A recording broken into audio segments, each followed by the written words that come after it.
இன்று உலகம் முழுவதும் வந்து கொண்டிருக்கிற நவீன சுரண்டலை எதிர்த்த ஒன்றுபட்ட போராட்டம் மூண்டெழுந்து கொண்டிருக்கிற ஒரு காலம். எந்த நாடும் விதிவிலக்கல்ல. இந்த அரபு நாட்டில் நடந்த ஒரு வசந்தம் என்ற ஒரு பெரும் போராட்டம் இருக்கிறது, திடீர் போராட்டம். அந்த போராட்டம் உட்பட இந்த சுரண்டலை எதிர்த்த போராட்டத்தில் தொடங்கி வெடித்தது. பிறகு அதற்கு வேறு வேறு பொருள், வேறு வேறு வடிவம் தரப்பட்டது.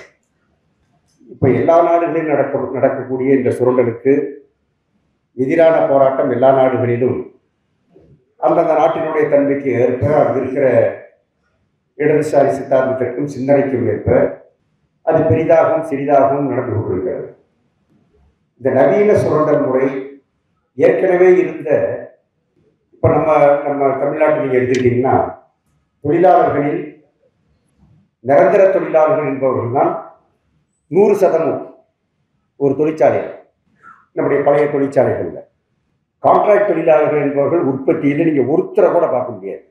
69, 70, 75 இந்த காலகட்டத்தில் சிம்சன் மாதிரி, லேலண்ட் மாதிரி இருக்கிற தொழிற்சாலைகள், தோட்ட தொழில், இது போன்ற பல தொழில்களில் கான்ட்ராக்ட் தொழிலாளர்கள் இருப்பார்கள், ஒப்பந்த தொழிலாளர்கள் இருப்பார்கள். ஆனால் இன்றைக்கு நிலைமை நேர்மாறாக தலைகளாகிவிட்டது. நிரந்தர தொழிலாளர்கள் மிகவும் குறைவாகவும் அவர்களை விட பல மடங்கு அதிகமாக ஒப்பந்த தொழிலாளர்கள் என்றும் ஆகிவிட்டது. தொழிற்சாலைக்குள் இருக்கிற தொழிலாளர்களின் தன்மை, இந்த டெமோகிராஃபி என்பது தலைகளாக மாறி இருக்கிறது.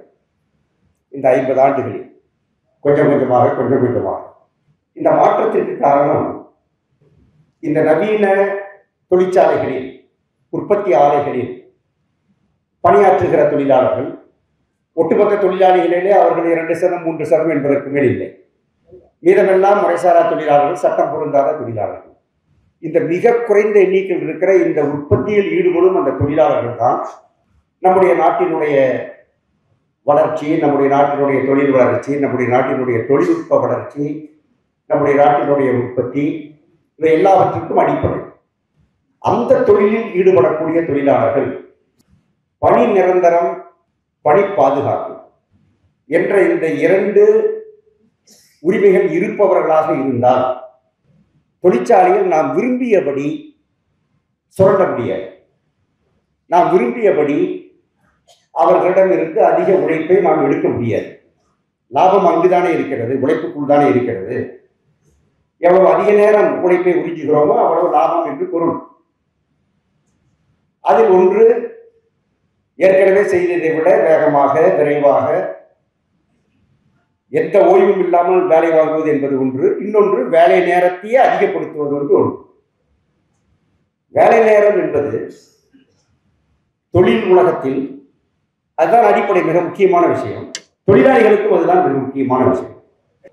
தொழிற்சங்க இயக்கம் இதுவரை சாதித்ததிலேயே மிகப்பெரிய சாதனை எதுவென்றால் வேலை நேரத்தை குறைத்ததுதான்.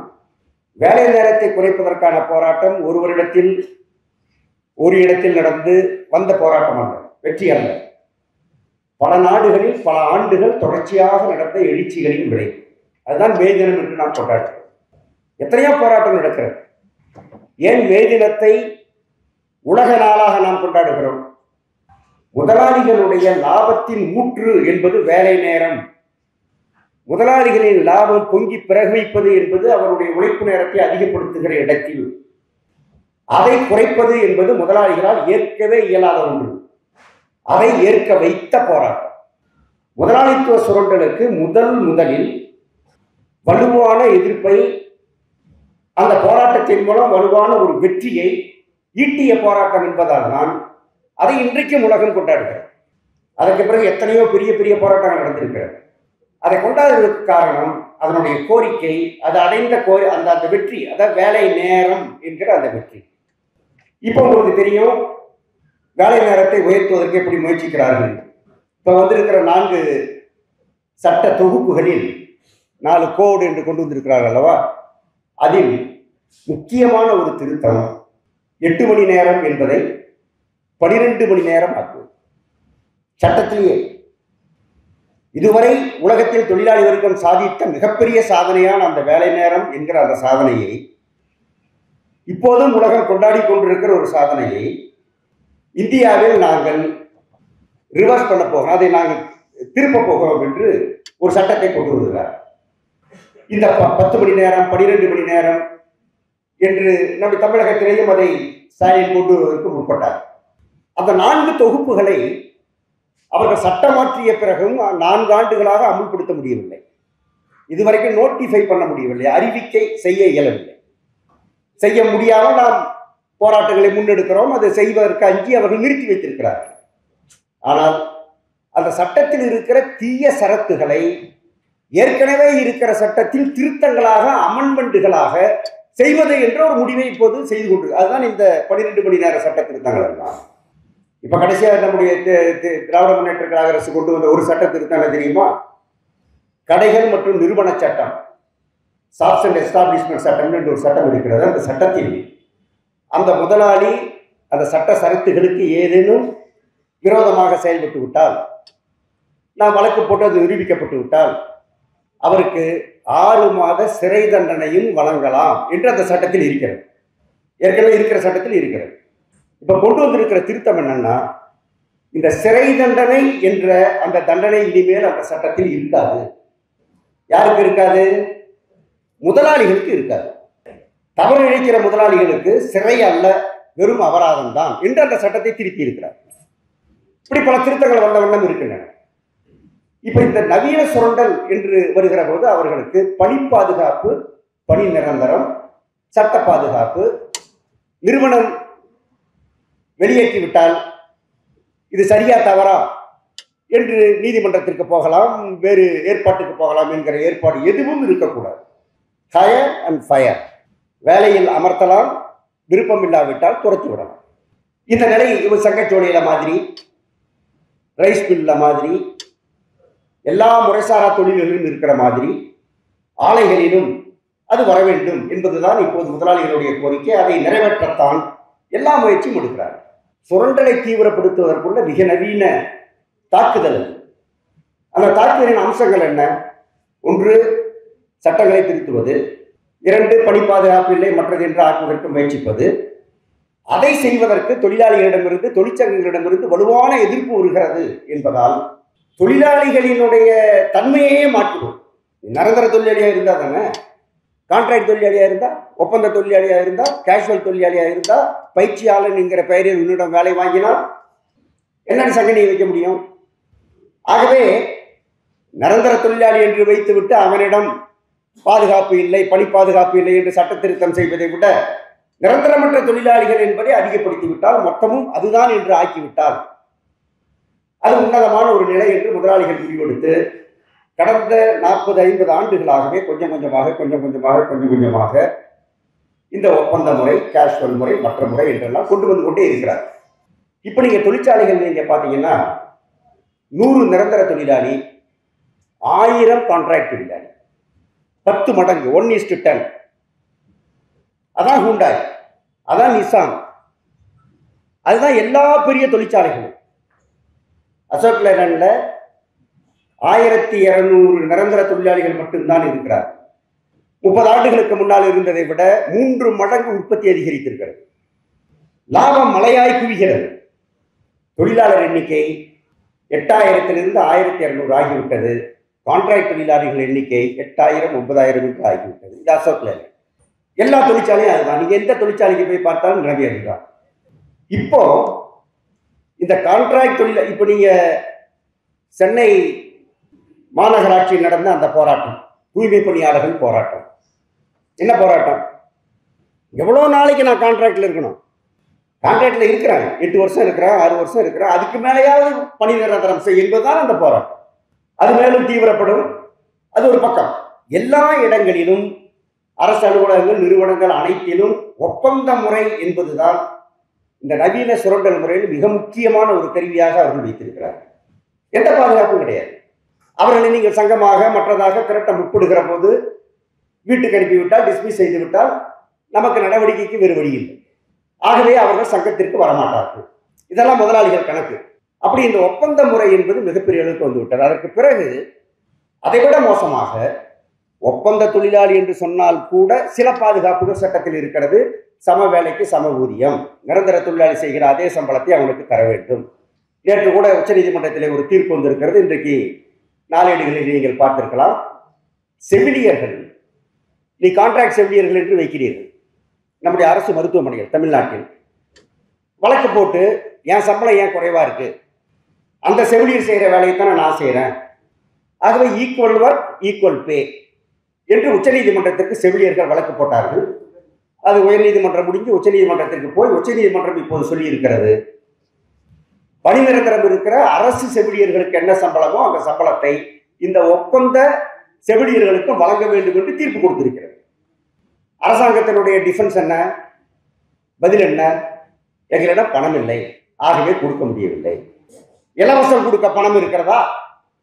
நீதிபதி கேட்டிருக்கிறார். உச்சநீதிமன்ற நீதிபதி, இலவசமெல்லாம் கொடுப்பதற்கு உனக்கு பணம் இருக்கிறது, தொழிலாளிக்கு கொடுக்க பணம் இல்லையா என்று அவர் ஒரு கேள்வி கேட்டிருக்கார். இது நேற்று உச்சநீதிமன்றம் நடந்தது. இந்த சம வேலைக்கு சம ஊதியம் என்கிற அந்த பிரச்சனையில் கொஞ்சம் நிறுவனத்தை நாம் இடிக்கலாம், நிறுக்கலாம். கான்ட்ராக்ட் தொழிலாளிகளாக இருக்கிறது. பயிற்சியாளர் என்று சொல்லிவிட்டால் ஒன்றும் செய்ய முடியாது. அப்ரண்டிஸ், பயிற்சியாளர் என்று சொல்லிவிட்டால் ஒன்றும் செய்ய முடியாது. இப்போது அரசாங்கமே லீட், நாப்ஸ், அதாவது புரொடக்ஷனில் பயிற்சி பெறக்கூடிய தொழிலாளிகள், அவர்களுடைய சம்பளத்தில் ஒரு பகுதியை மத்திய அரசே தருகிறது. அதனால் என்ன எழுதி வைத்திருக்கிறார்கள்? இவர்களை நிரந்தர உற்பத்தியில் ஈடுபடுத்தக்கூடாது. ஆனால் நிரந்தர உற்பத்தியில் தான் ஈடுபடுத்துகிறார்கள். அதை தடுக்க வழி இல்லை என்கிற ஒரு நிலை. ஆகவே இன்றைக்கு எல்லா தொழிற்சாலைகளிலும் பயிற்சியாளர்கள் கேஷுவல், கான்ட்ராக்ட், நாப்ஸ் என்ற பெயர்களில் ஏராளமாக இளம் தொழிலாளர்கள் மிக கடுமையாக சுரண்டப்படுகிறார். இந்த சுரண்டல்னு சொன்னா பத்தாது, உழைப்பு திருட்டு. சுரண்டல்ங்கிறது ரொம்ப மெல்லிய வார்த்தை, திருட்டு. இந்த திருட்டை அவர்கள் நடத்தி கொண்டிருக்கிறார். ஒன்று. ரெண்டு, இன்னொரு புதிய முறை என்ன வந்திருக்கிறது இப்போது? நம்முடைய ஓலா, உபேர், ஸ்விக்கி, கோடிக்கணக்கான இளைஞர்கள் அதிலே இருக்கிறார். முறைசாரா தொழிலாளிகளுக்கு இருக்கிற சின்ன சின்ன பாதுகாப்பு கூட அவர்களுக்கு கிடையாது. வண்டி அவனுடையது, வாகனம் அவனுடையது, உற்பத்தி கருவி அவனுடையது, சகலமும் அவனுடையது.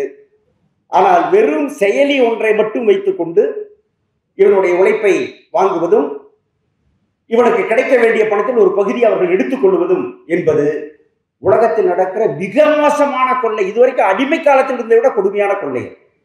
அது இன்றைக்கு மிகப்பெரிய, அதான் நாம ஜிக் தொழிலாளர்கள், பிளாட்ஃபார்ம் தொழிலாளர்கள் என்று சொல்லுகிறோம் அல்லவா? எல்லா தொழிலிலும் அதை கொண்டு வருவதற்கான முயற்சி இப்போது எடுத்துக் கொண்டிருக்கிறார் செயலி. இது மிக மோசமான அடுத்த ஒரு நவீன முறை. இந்த முறைக்கு என்ன மாற்று?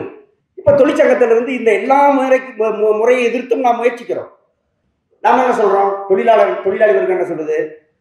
நீங்க இவர்கள் செயலி மற்றது என்று நீங்கள் வைத்துக் கொண்டாலும் கூட அவர்களுக்கு இன்னென்னது வேண்டும் என்று மற்றவர்களுக்கு இருக்கிற சிலவற்றை நாம் சொல்லும் போது அரசாங்கமே என்ன சொல்லுதுன்னா, அங்க தொழிலாளி முதலாளி என்கிற உறவு இல்லை, எம்ப்ளாயர் எம்ப்ளாயி ரிலேஷன் இல்லாத காரணத்தினால் அவர்களுக்கு எந்த சட்டத்தை நாம் பொருத்தவும் முடியாது, எந்த சட்டத்தையும் இயற்றவும் முடியாது என்று அரசுகள் சொல்லுகின்றன.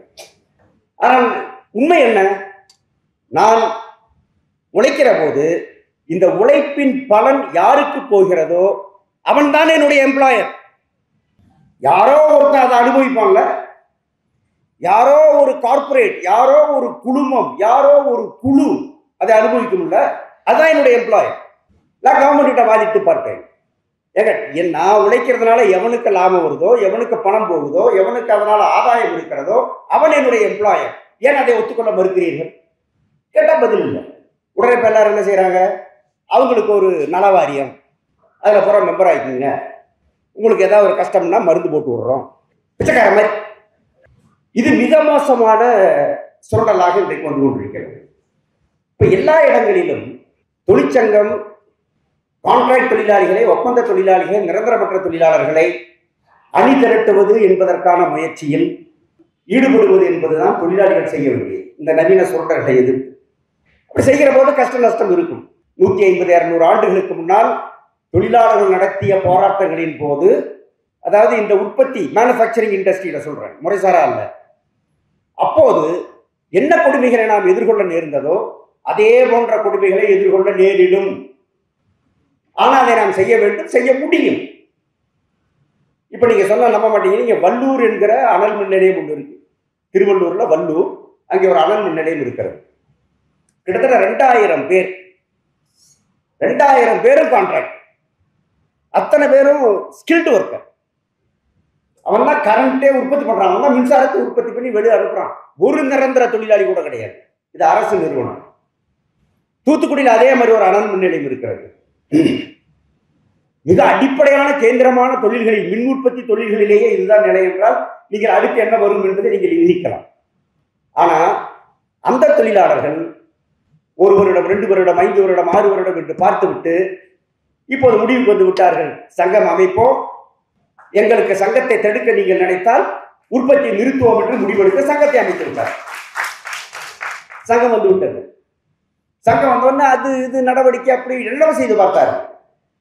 எத்தனை பேர் மீது நடவடிக்கை வந்தாலும் அந்த நடவடிக்கையை நாம் எதிர்கொள்வது, நடவடிக்கைகளை எதிர்த்து போராட்டங்களை நடத்துவது, உற்பத்தியையே நிறுத்துவது என்கிற முடிவோடு அவர்கள் அந்த போராட்டத்தை முன்னெடுத்த போது நிர்வாகத்தால் எதுவும் செய்ய முடியவில்லை. அதற்கு பிறகு பணி நிரந்தரம், கான்ட்ராக்ட் அல்ல, நான் நிரந்தர தொழிலாளி அறிவிக்க வேண்டும் என்று அவர்கள் கோரிக்கை வைத்து போராட்டம் 17 நாள் ஸ்ட்ரைக் பண்ணாங்க. பிரம்மாண்டமான ஸ்ட்ரைக்.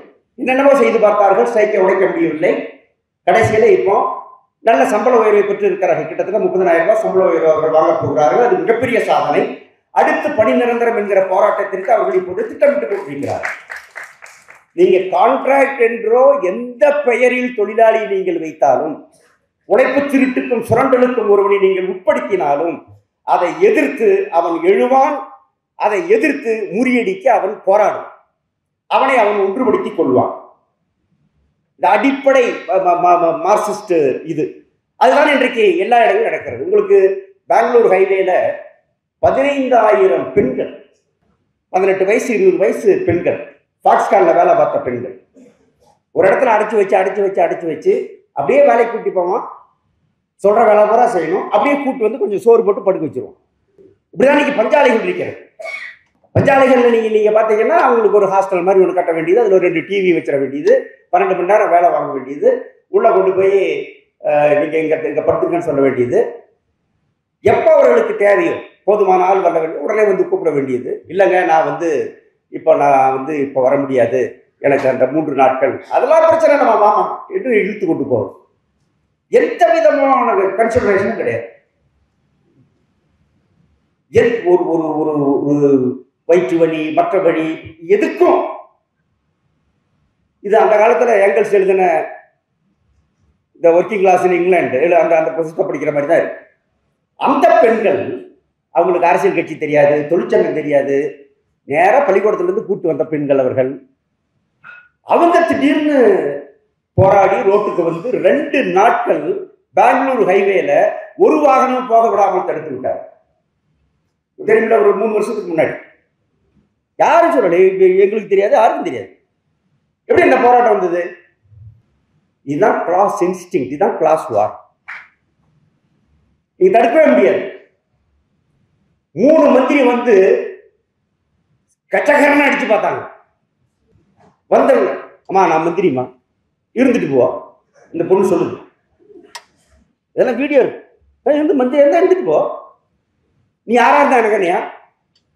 கடைசியில நம்மள மாதிரி ஆளுங்கெல்லாம் போய் நின்று, கொஞ்சம் முத்துக்குமார் மாதிரி ஆளுங்கெல்லாம் போய் நின்று சமாளிச்சு எல்லாம் பண்ணப்புறம் நம்ம மேலே கேஸ் போட்டாங்க. அடிச்சான், நம்ம மேலே கேஸ் போட வச்சுங்களேன். 2 நாட்கள் அந்த போராட்டம் நடந்தது. கோரிக்கை என்ன? தலைமை யார்? எப்போது முடிப்பது? எந்த தெளிவும் இல்லாத ஒரு போராட்டம், தன்னெழுச்சி போராட்டம். லெனின் இதை பத்தி ஏராளமா எழுதுறார், what is to be done எழுதுறார், மத்தர் எழுதுறார்.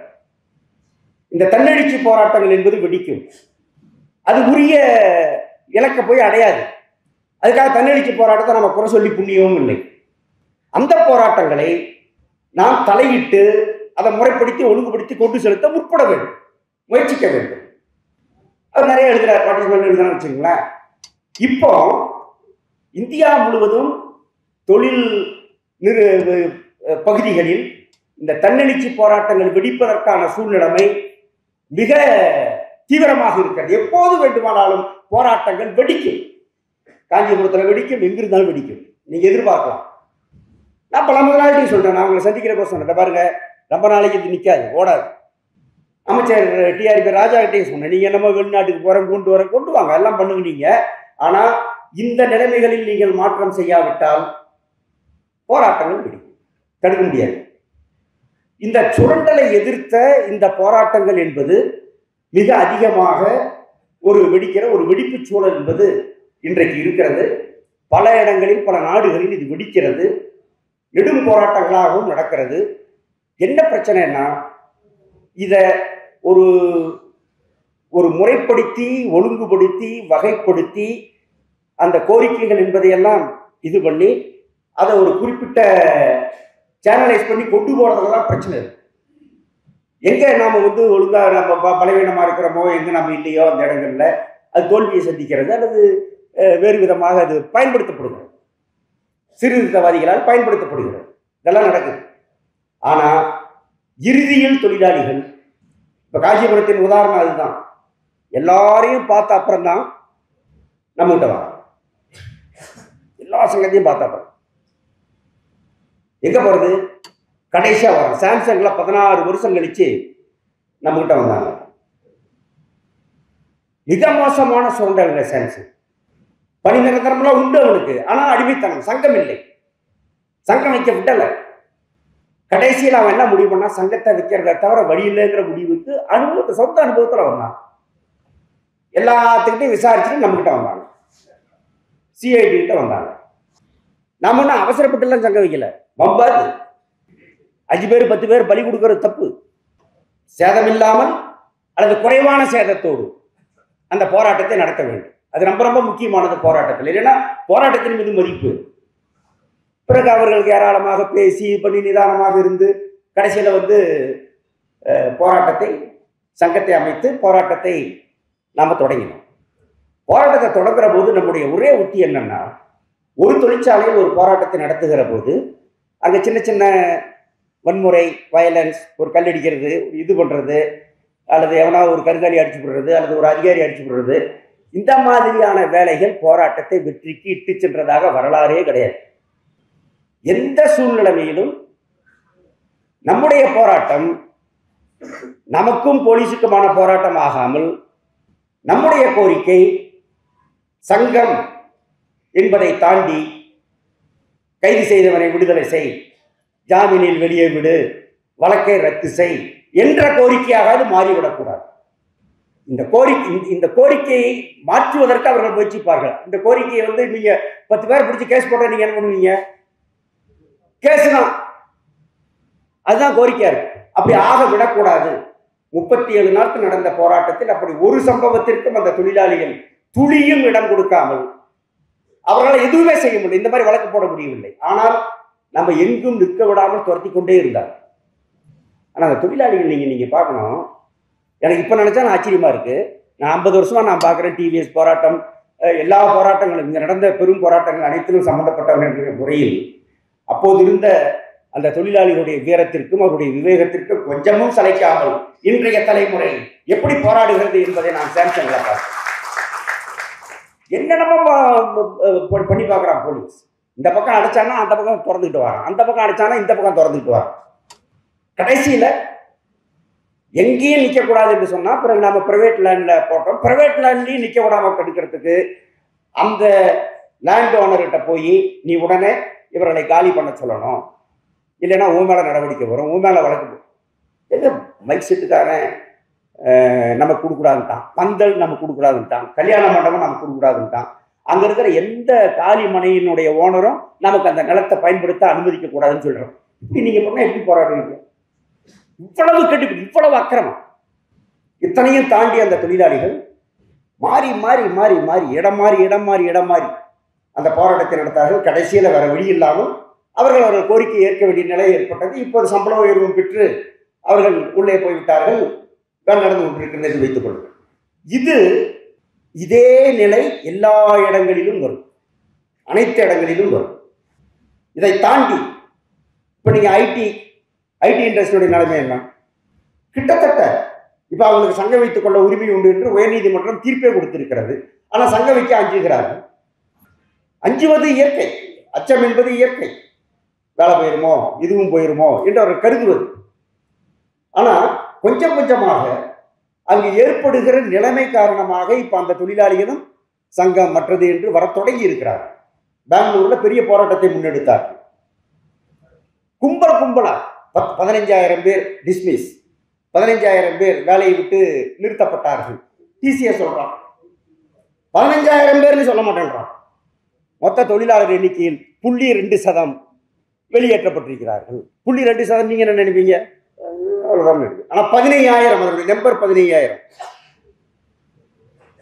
இப்போ வரிசையா எல்லா இடங்களிலும் இது வருகிறது. ஆகவே அனைத்து இடங்களிலும் பண்ணுகிறார்கள். இப்போ நவீனமாக ஆர்டிபிஷியல் இன்டெலிஜென்ஸ், செயற்கை நுண்ணறிவு, அதே மாதிரி ரொபோட்டிக், இவை எல்லாவற்றையும் பயன்படுத்தி எப்படி உற்பத்தியை பெருக்கிக் கொள்வது, எப்படி தொழிலாளர்கள் எண்ணிக்கையை குறைப்பது, இத்தனையும் தாண்டி இன்னைக்கு உலக நிலைமை என்னன்னா, இப்போ இங்க சாம்சங் இருக்கிறது, ஹூண்டாய் இருக்கிறது, தென்கொரியாவில் ஹூண்டாய் இருக்கிறது, அதான் அதனுடைய தலைமையாக. அங்க வாரத்துக்கு 40 மணி நேரம் தான் வேலை நேரம். தென்கொரியா ஹூண்டாயில் இங்க வாரத்துக்கு 48 மணி நேரம். அங்க ஸ்ட்ரைக் நடக்குது. இப்போ கோரிக்கை என்ன தெரியுமா? 40 மணி நேரம் என்பதை 36 மணி நேரமாக்கி என்பது. பிரான்ஸ்ல எல்லா ஐரோப்பிய நாடுகளிலும் வாரத்துக்கு வேலை நேரம் 35 to 40 மணி நேரம் தான். எங்கேயும் 48 மணி நேரம் கிடையாது. இந்தியாவில் 48 மணி நேரம் இருக்கு. இதுவும் பத்தாதுன்னா நம்மை போன்ற பின்தங்கிய நாடுகளில், மல்டிநேஷனல் மூலதனத்தை கொண்டு வந்து போட்டிருக்கிற நாடுகளில் அவர்களுடைய இப்போதைய உடனடி வலுவான தாக்குதல் வேலை நேரத்தை அதிகப்படுத்துவது. இந்தியா மட்டுமல்ல, எல்லா நாடுகளிலும். ஐரோப்பிய நாடுகளில் இது நடக்க மாட்டேங்குது, சங்கங்கள் விடாது. ஆகவே இந்த சுரண்டல் என்பது வேலை நேரத்தை அதிகப்படுத்துவது, மற்றது, பிறகு பணி பாதுகாப்பிலே மற்றது என்று சொல்லுவது, விடுப்புகள் இல்லாமல் பார்த்துக் கொள்வது, வார விடுமுறை இல்லாமல் பார்த்துக் கொள்வது, அவனுக்கு கேண்டீன் போன்ற வசதிகள் இல்லாமல் பார்த்துக் கொள்வது, இப்படிப்பட்ட இந்த எல்லாவற்றிலும் மிச்சப்படுத்துவது. இப்படித்தான் அவர்கள் இதை தங்களுடைய லாபத்தை ஒன்றுக்கு பலவாக ஆக்கிக் கொள்ள முயற்சிக்கிறார். இதை எதிர்த்த போராட்டம் என்பது இப்போ கொஞ்சம் கொஞ்சம் நடக்குது, இது பத்தாது. ஆனால் மிக வலுவாக இந்த போராட்டம் வெடிக்கும் என்பதற்கான அறிகுறிகள் அங்கங்கே தெரிகிறது. தொழிலாளிகள் அவர்களிடம் பேசுகிற போது, அவர்களிடம் நாம் பார்க்கிற போது, பழகிற போது, ஏதாவது பண்ணணும் என்கிற ஒரு நிலையில தான் தொழிலாளிகள் இருக்கிறார். நம்ம பார்க்கிற போது நமக்கு தெரிகிறது, அவர் தொழிலாளியிடம் பழகிற போது.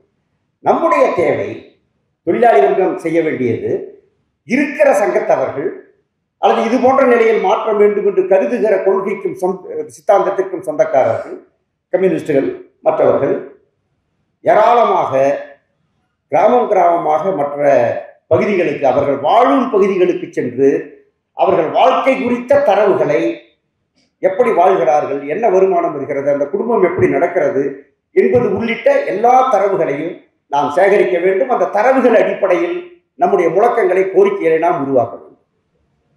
இன்னைக்கு நீங்க காஞ்சிபுரம் மாவட்டத்தில் நீங்க பார்த்தீங்கன்னா, இந்த புலம்பெயர்ந்த தொழிலாளி லட்சக்கணக்கான பேர், தமிழ்நாட்டில் 50 லட்சம் பேருக்கு மேல இருப்பார்கள். தாம்பரம் மாநகராட்சியில் மட்டும் 1000 துப்புரவு பணியாளர்கள் வெளி மாநிலத்தவர்கள். நம்ப முடிகிறதா உங்களுக்கு? தாம்பரம் நகராட்சியில 1000 துப்புரவு பணியாளர்கள் வெளி மாநிலத்தை வந்தவங்க. அவன் பூரா மேன் பவர் கான்ட்ராக்ட்ல வந்து இங்கே வேலை வாங்கி கொண்டிருக்கிறார். எல்லா இடங்களிலும் அதை செய்யலாம் என்று அவர்கள் முயற்சிக்கிறார். தமிழ்நாட்டில் ஊராட்சி, உள்ளாட்சி, நகராட்சி இதில் இருக்கக்கூடிய பல லட்சக்கணக்கான தூய்மை பணியாளர்கள், தொழிலாளர்கள், கான்ட்ராக்ட் தொழிலாளிகள், ஒப்பந்த தொழிலாளிகள், ஏதுமற்றவர்கள், மிக குறைவான ஊதியம் பெறக்கூடியவர்கள் என்ற நிலையில் வைக்கப்பட்டிருக்கிறார். ஆகவே இந்த எல்லாவற்றிலும் நாம் ஒரு மாற்றத்தை கொண்டு வரத்தக்க அளவில் வலுவான கிளர்ச்சிகளை, இயக்கங்களை, போராட்டங்களை முன்னெடுக்க வேண்டியிருக்கிறது. முதலில் உனக்கு என்ன இருக்கிறது, உனக்கு என்ன கிடைக்க வேண்டும், இதை அடைய முடியுமா, அடைய முடியாதா, அடைய முடியும் என்கிற நம்பிக்கையை, இது எல்லாவற்றையும் அவர்களுக்கு கொஞ்சம் கொஞ்சமாக நாம் எடுத்துரைத்து எழுச்சி ஊட்டினால் ஒரு பெரும் போராட்டமாக அது வெடிக்க வாய்ப்பு இருக்கிறது. போராட்டம் என்பது போராட்டத்திற்காக அல்ல, அவன் வாழ்க்கையில் ஏற்பட வேண்டிய மாற்றத்திற்காக என்கிற உணர்வோடு நாம் அந்த போராட்டத்தை முன்னெடுக்கிற போது நிச்சயமாக இதை மாற்ற முடியும். இந்த நவீன சுரண்டல் என்பது மிக வேகமாக, அதாவது இப்போ ரயில் வருகிறது, அதோடு சேர்த்து தொழிலாளியும் வருகிறான் அப்படின்னு மார்க்ஸ் சொன்னார் இல்லையா. இப்போ தொழில் வருகிறது, அதோடு சேர்த்து தொழிலாளியும் வருகிறான். இந்த தொழிலாளி யாரு? முதலாளித்துவத்தை போட்டு புதைக்க போகக்கூடிய ஆளு, அதனுடைய ஆளுன்னு சொல்றாரு இல்லையா. அந்த மாதிரி இந்த நவீன சுரண்டல் என்கிற நான் சொன்ன இந்த எல்லா முறைகள் மூலமாகவும் தொழிலாளர்கள் தங்களை மேலும் மேலும் வாழ்நிலை காரணமாகவே ஒன்றுபடுத்தி கொண்டு மூலதனத்தை எதிர்த்து அவர்கள் கடுமையாக போராட வேண்டிய சூழ்நிலையும் உருவாகி கொண்டிருக்கிறது. இதை பொருத்தமாக பயன்படுத்த வேண்டும். நாம் சரியான முழக்கங்களை சரியான நேரத்தில் அங்கு இருக்கிற நிலைமையை புரிந்து கொண்டு நாம் போராட்ட வடிவம் தராவிட்டால் அது தன்னெழுச்சி போராட்டங்களாக வெடிக்கும். பெரும் சக்தி அது வெளிப்படுத்தும், ஆனால் அது எந்த சாதனையும் சாதிக்காது. தன்னெழுச்சி போராட்டங்கள் வருவது என்பது நம்மை போன்றவர்கள் அதை முறைப்படுத்தி ஒழுங்குபடுத்தி முன்கூட்டி முன்னுணர்ந்து இங்கே இந்த உணர்வு இருக்கிறது, இங்கே இந்த வெடிப்பு சூழல் இருக்கிறது, இங்கே இந்த முழக்கத்தை வைக்க வேண்டும், அதை சுற்றி அவர்களை திரட்ட வேண்டும் என்று நாம் செய்ய தவறுகிற போது தன்னெழுச்சி போராட்டங்கள் வெடிக்கும். இதை போன்ற நம்மை போன்ற அமைப்பு ரீதியான அமைப்புகள் மீது கூட நம்பிக்கையின்மை அது உண்டாகும். ஆகவே இதற்கெல்லாம் இடம் கொடுக்காத வகையில் இப்போது இருக்கிற தொழிற்சங்க இயக்கம், இப்போது இருக்கிற இடதுசாரி அமைப்புகள், இயக்கங்கள், நம்முடைய அமைப்புகள் நாம் இதற்கான பொருத்தமான முழக்கங்களை மற்றதை நாம் எழுப்புவதும் அவர்களுக்கு நம்பிக்கை தருவதும் அந்த நம்பிக்கை அடிப்படையிலே ஒன்றுபடுத்துவதும் போராடுவதும் என்பதும் சாத்தியம். அதை நாம் செய்ய வேண்டும் என்பதுதான் இப்போது முன்னாடி இருக்கிற தொழிலாளி வர்க்கத்தின் முன்னாடி இருக்கிற முக்கியமான கடமை. நிச்சயமாக தொழிலாளி வர்க்கம் அதை நிறைவேற்றும். இன்றா நாளையா என்பதுதான் பிரச்சனை. நிச்சயமாக தொழிலாளி வர்க்கம் அதை நிறைவேற்றும் என்று கூறி இந்த வாய்ப்புக்கு நன்றி கூறி